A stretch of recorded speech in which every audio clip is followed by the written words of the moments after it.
In this video, you'll learn how to search quotations from a specific date range. Start at our Advanced Search page. Enter your search term in the space provided and choose Quotations Only. Now enter your chosen date range.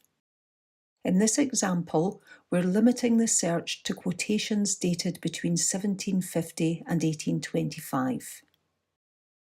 Next, choose which dictionary you want to search. Choose SND for dates after 1700. Choose DOST for earlier dates. Finally, press Search. You'll see a list of entries that exemplify your chosen search term within your chosen date range.